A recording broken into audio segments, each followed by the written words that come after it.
That's that age. Like, let's go. Like, I'm feeling strong, ready. Like, I feel like I'm in my prime. So, Download the AllStar app. Make your picks for UFC fights, challenge your friends, level up and win prizes. Link in description. Get it now. June 17th, man. You return to action. It's been 7 months, man. I thought you were going to be back in like March, maybe even February. Like, what was keeping you out of competition? um, yeah. I mean, what? How long was it? I fought in November, December, January, February, March, April, May, June. Yeah, I guess it has been. I guess it has been 7 months. Um, Yeah. yeah. I mean, I was just waiting on the call. There was a lot going on though. I mean, with the gym closing, like I moved to Kansas City recently. My last fight was my first fight, not with Fortis, and obviously James got pulled the night before that fight. So Yeah. that was just kind of a fight with me. I just went in there with my siblings and my dad, and then after that, everything started unfolding. And the gym was closing down. I was trying to figure out what I was gonna do. How to travel a little bit to kind of see what was out there and what my next move would be. But luckily, I found a place that was even closer here in Kansas City at Marathon MMA under Trey Ogden, and it's been awesome, man. I'm just super happy to be there. It's been exactly what I'm looking for. What I was looking for. I feel like when I first came to Glory, the James that I was kind of expecting and looking for there was a little bit already gone. It's kind of lost him. I think he had a lot going on, a lot of different things, moving parts, and I don't know if his attention and passion was fully in coaching as it was in the past. But Trey had been one of his students for a long time, 10 years, and is one of those guys that he knew he wanted to open a gym, so he's writing down everything, like has a whole system so well played out and everything, and there's not as many guys at Marathon, so I feel like I even get more of a one-on-one approach from him, more hands-on approach. So I'm super happy, super blessed that it all worked out the way it did. I was a little nervous for a while, questioning, praying, doing all that stuff, but it worked out exactly how it should. So I guess to say that the 7 months has flown by for me because it's been a lot. Yeah, man. There's so much to unpack right there. Let's start with the fight that you had. 2 weeks notice. You had switched gyms. There was a lot going on ahead of that fight. You picked up the decision win against Vince Morales. When you look back at that performance, man, you said that you weren't happy with it, but I felt like it was a pretty good performance on 2 weeks notice, man. Especially having to cut weight as I well. appreciate it. The camp pretty much was cutting weight, but I just felt like I was in there to win. There was like just to win. Like there was a lot of pressure on my shoulders going into that. Obviously, I mean, I've like there's no bad blood now with like Fortis or anything like that. Like I'm super appreciative. Like being there for 10 years and everything I learned from Coach Safe, one of the greatest coaches in the world. But having changed gyms and that being my first fight, I felt like I needed to win to like make it known that decision I made was the right one. Like that's obviously not the case. Like I know in my heart what I need to do, like this is like I'm living a better life here than I was there. Like I need to make that change. But that pressure is gonna be there, and then obviously Krause getting pulled and there was just it was a real emotional fight for me. And I was coming off a loss, coming off that suspension. So I also wanted to get the win for like to secure my place in the UFC. So it was just like yeah, my mind was racing. I could see it in my performance. I was out there just to get the dub, and I wasn't the free fighter that I normally am, just having fun and doing my thing. The suspension, man. Can you talk about that a little bit more for the people that don't know? Yeah, so I got suspended for 6 months after my the Castaneda loss for Adderall. I had a prescription, I had a diagnosis and everything, but I just failed to fill out the TUE because normally when it gets close to a fight, I'm not taking it at all because I feel like it shuts down some of like my emotional system. Like I don't feel the ups and downs that I think are good to feel going into a fight. So that tells you something there. Like normally I don't take it. That time I took it just a little bit longer, kind of trying to lean on it, I guess, a little bit. I don't know. I just didn't want like there was just a lot going on. So I took that suspension, and a lot of people are like, "Oh, that's crap." You had a diagnosis, you had a prescription. It is true. Like if people have that, it should be fine. Like a lot of people need that for their ADHD, but I failed to fill out the TUE. And I also know that God just placed that obstacle in my life because it was something I needed to rid myself of, regardless. Like regardless of regardless of the prescription, regardless of the diagnosis, I didn't need it in my life. I was realizing that I was kind of leaning on it, and I found other ways to manage the ADHD, but it was definitely placed there, like, is God like slapped me in the face, being like, it's time now to get rid of this in your life. I got rid of a lot of other things too. I stopped drinking completely, stopped doing. I've been sober for since January. So like this whole process, this whole moving process, and like with Krause and all that, it's just been a huge transformation process for me. So that was the suspension. It was that, and it was 6 months. So I was coming off that. It was the first fight back in November after that. Yeah, I'm glad you get to clear the air on that, because you know how online the stories run rampant about things, about fighters, Yeah, about whatever is happening. You know what I mean? So it's good to hear it from you straight up. And yeah, man, clears a lot of things up. I actually got a Um, lot of support from it too, because I mean there is a lot of people are prescribed oh, that for their ADHD, and I understand that. And those people who are taking it, like, I mean, props to you, more power to you. But just for me personally, I know that I need to get rid of it in my life.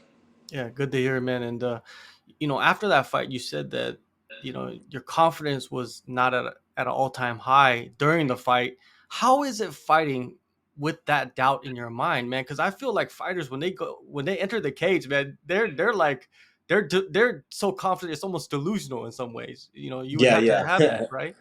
Yeah, I've been in those positions, and I guess for me, I just wasn't confident in my timing and my range, and that was, I think, the reason why I wasn't pulling the trigger, or like wasn't seeing my opportunities and jumping on them like I normally would have. And I was answering business, like, was kind of like the hesitancy. It was definitely that. Like when I have my fight camp, I'm super diligent.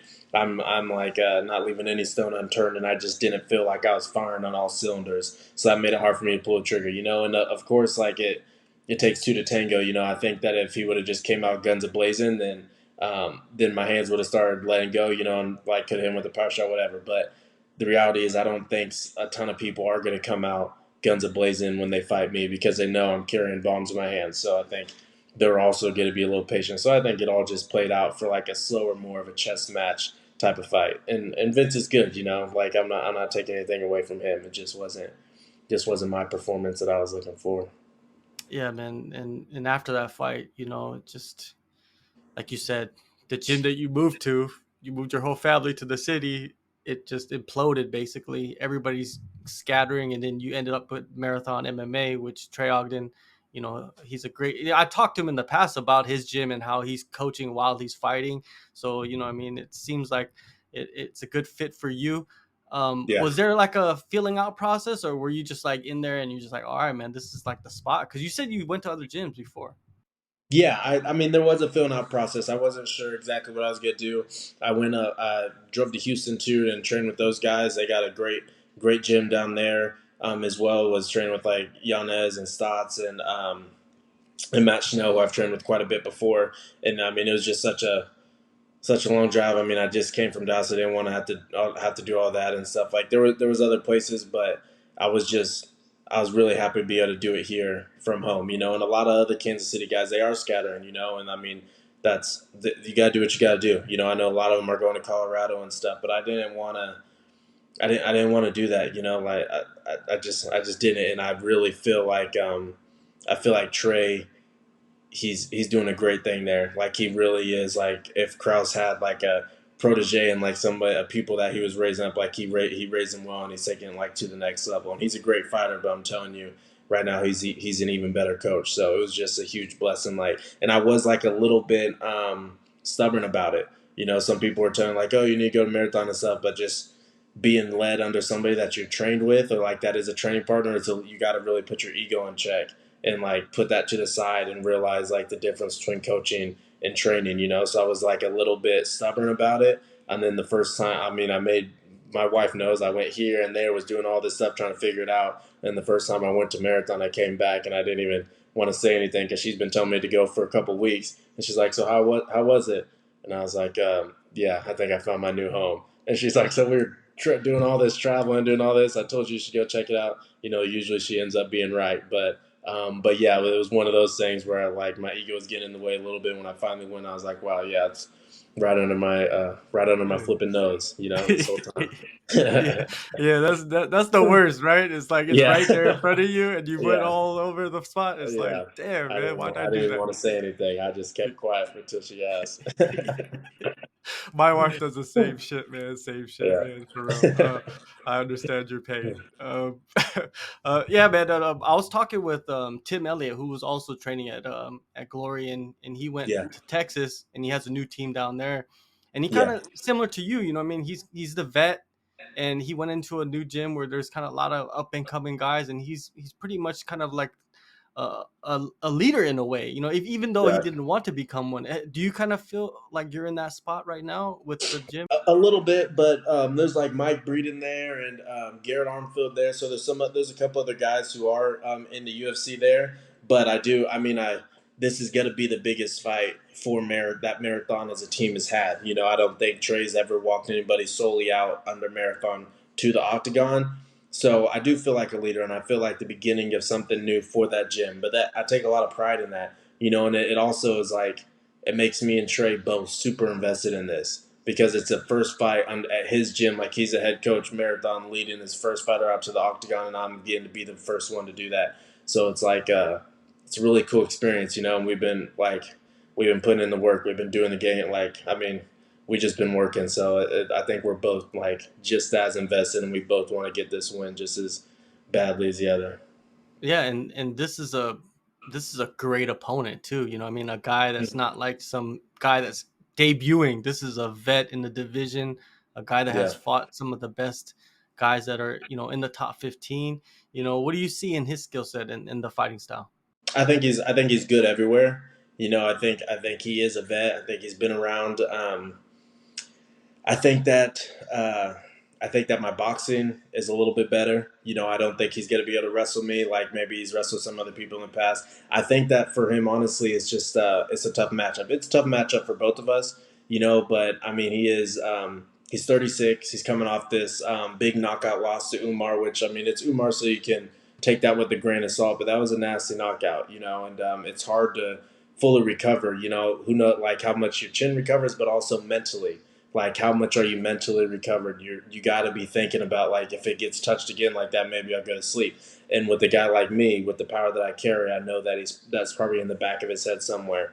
But I think that he is a very good opponent, and it's exciting for me to be fighting somebody that people know a little bit, and this win will put a feather in my cap. I know that I've been fighting the highest level guys for a while. I fought Giannis before the UFC. Like I've been fighting these tough guys, so I'm not seen as like a huge jumping competition, but it's one like once I get this one, you guys put some respect on my name.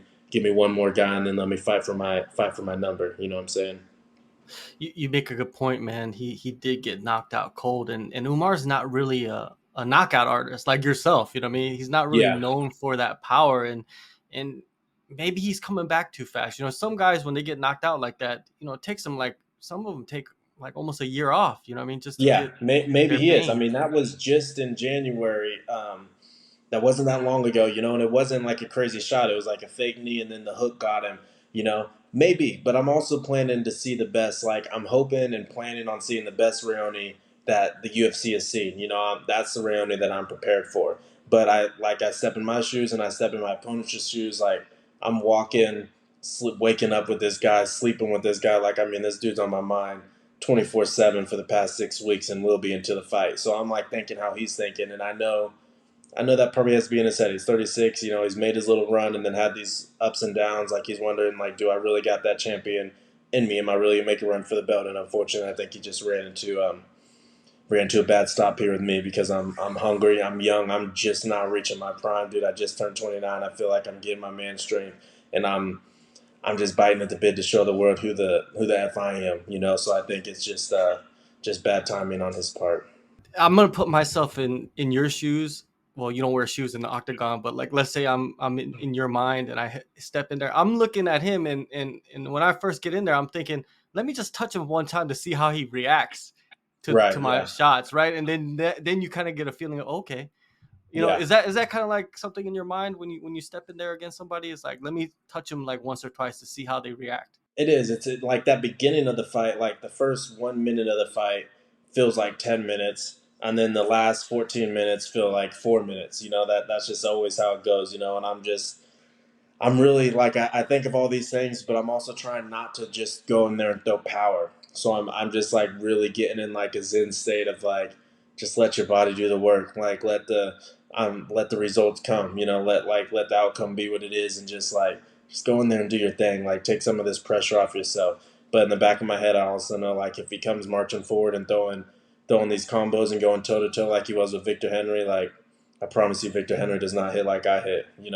Victor Henry's touching you up a little bit with nice combos. He's a good fighter, but I mean, I'm hitting you with like dump trucks. So if he tries to do that, I think he'll be going to sleep. Yeah, man. I'm excited for this fight, man. This is a good stylistic matchup, you know what I mean? And like you said yourself, you're heading into your prime. 29 years old, man. That's like that age, you know what I mean? You're like, That's yeah. that age. Like, let's go. Like, Yeah. I'm feeling strong, ready. Like, I feel like I'm in my prime. Yeah, for So sure.